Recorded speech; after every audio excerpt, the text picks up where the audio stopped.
I'm with Christopher Zinn, who describes himself as being the enabler of the consumer revolution.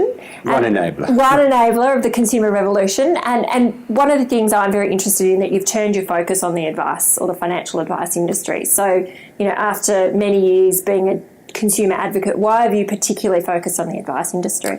When I was at Choice, we were in the early phases of FOFA. And I had to, go to some fairly heated meetings in terms of, saying what it was and what was rotten with the system, what we wanted to change. And sometimes at the end of those, people come up to me, not planners, but the public, and say, you know what, I get what you say about commissions. I get what you say about the conflict. I get what you say. How do I find a competent and trustworthy advisor? And I could never answer that question. I couldn't say, go to this site.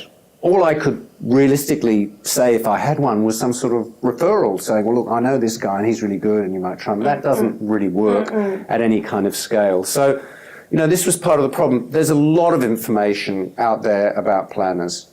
Problem is, most of it is on their websites, on their terms, through their marketing departments. And I don't mean that disparagingly. There's great information about who they are and what they do, but it's essentially marketing puff. ASIC, the regulator, have great advice on Money Smart about how to find an advisor. That's really good too, but it doesn't actually help you fulfill. It doesn't answer that question, how do I find a trustworthy and competent advisor? So my friend Angus Woods and Angus came from the financial side. He'd worked at Virgin Money and others. I'd worked in the consumer place. We came together and said, what can we actually do? How can the startup mentality actually drive some change here? And, in a very short form, we call this the sort of TripAdvisor for financial advisors. So it is a rating and review site of, by, and for consumers of advisors. And again, it's this disequilibrium. Advisors know who they are, how much they charge. They know everything. We know very little. That's the whole basis of it. We want to know more and we need to trust their advice.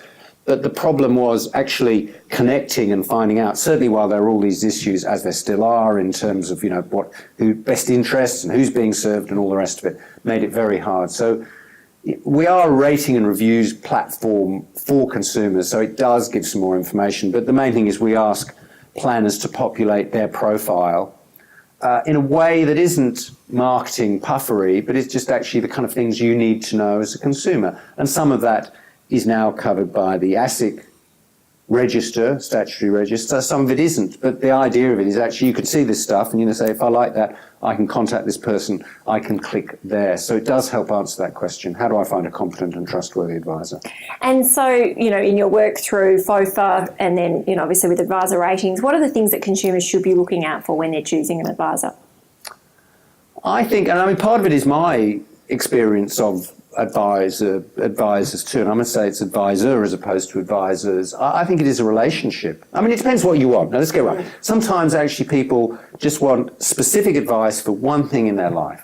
Sometimes they want something that's going to last all their life. So that's the key thing. What do I want? What do I need? And of course the market's opening up. There's going to be robots giving particular sorts of financial advice. There's more of an ability for advisors to work in a very small scale. I think what consumers have to do first and realise that actually a good planner does deliver value, but that does come at a cost. So it's not necessarily inexpensive. You've got to realise what the cost is against the value to you. And if you can make that work for you, then go ahead. I'd say the other thing you have to do is work out what the cost of doing nothing is, which actually can be much higher than you might think, certainly in terms of either not acting or really taking some very suboptimal decisions. So, we're great believers in financial advice. We want more people to get financial advice because we can see the cost to consumers of actually, through this mistrust in the market, not actually doing anything. And that's not a good thing. And so finally, just in terms of the industry making an assessment of when they know that they've been successful, or from a consumer's perspective, what do you think are measures of success in terms of the financial advice industry? I really think it's in terms that, the consumer, that's what we're here for. It's that Adam Smith line. The financial advice industry doesn't exist for the banks, doesn't exist for advisors. It exists for people who want financial advice and who pay for it.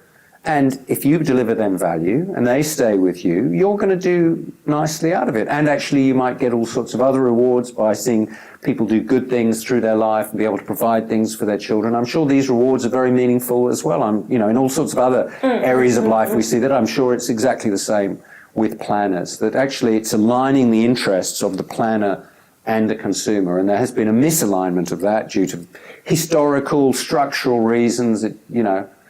That's it. But I think we need to get it better, and so that means the industry to change, and some of that's happening, and some of it will happen with regulation. But actually, I kind of give up with regulation. I'm interested in how the market can change it. So if we can get consumers to change their demand and the questions they ask, then we'll see the market move that way much more quickly, much more efficiently than any end of regulation. Well, thank you for the work that you're doing to make it a more transparent and easy to navigate process for consumers. So thanks very much, Christopher.